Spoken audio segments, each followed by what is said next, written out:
आखिर दिपालाई र मम्मीलाई दारी जुङ्गा बनाइदिएर फुल केटाको ड्रेसअपमा किन डान्स गर्न लगाएँ त मैले।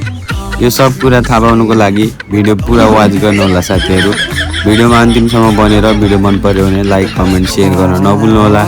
अनि आज चाहिँ हाम्रो घरमा पानीपुरी च्यालेन्ज हुँदै थियो। च्यालेन्ज हारेको सट्टामा पनिसमेन्ट चाहिँ यो है गाइजिनहरूलाई। हेलो गाइज, नमस्ते, स्वागत छ आज मेरो डे 4 को ब्लगमा।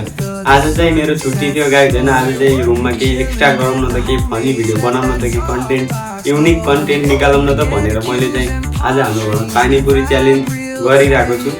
मेम्बर छ पानीपुरी च्यालेन्जमा, मेम्बर छ एउटा म छु, एउटा मम्मी अनि एउटा मेरो बुढी छ। अनि यो भिडियो चाहिँ धेरै लङ होला, म चाहिँ धेरै बोलेर के भन्नु होइन। हजुरहरूलाई चाहिँ पुरा भिडियो हेरेर फुल इन्जोय गर्नु होला। अनि भिडियो मन परेमा लाइक कमेन्ट सेयर गर्न नभुल्नु होला। यो नयाँ च्यालेन्ज हुँदैछ आज हामी चाहिँ त्यसको तयार गर्दै सामान ल्याउनु जानु लागेको होइन साथीहरू।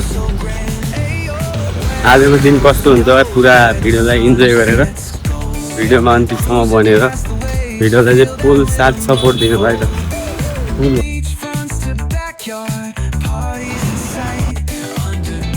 सो हामी चाहिँ फटाफट गएर पानीपुरीको पसलमा गएर 2 प्याकेट पुरी चाहिँ किनेर हामी चाहिँ अब फर्किँदैछौँ गाइज होइन।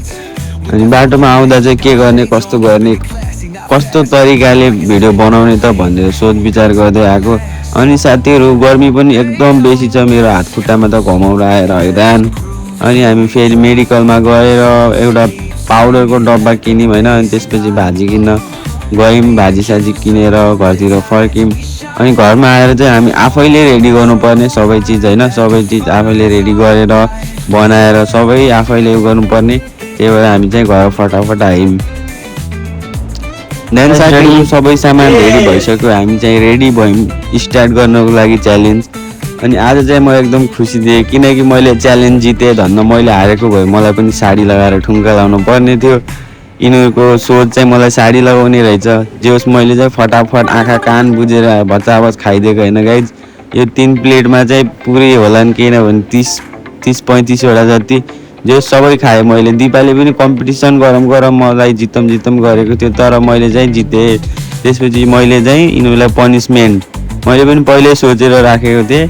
यिनीहरूलाई चाहिँ पनिसमेन्ट एकदम केटाको ड्रेसअप लगाएर दारी जुङ्गा गराइदिन्छु भनेर। अनि यिनीहरूलाई हारिसकेपछि त भनेको मान्नै पऱ्यो गाइज।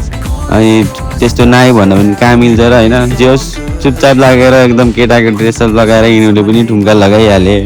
जस रमाइलो भयो गाइज। आजको दिन चाहिँ छुट्टी भएर पनि जस रमाइलो भयो।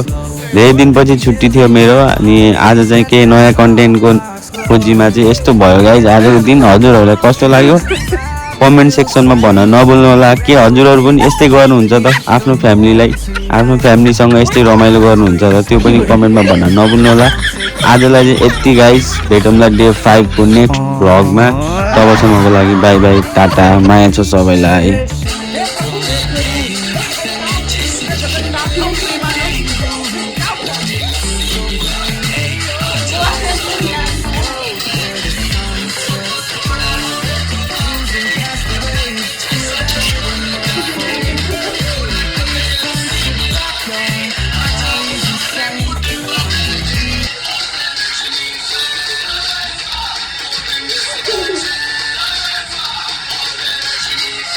Wow!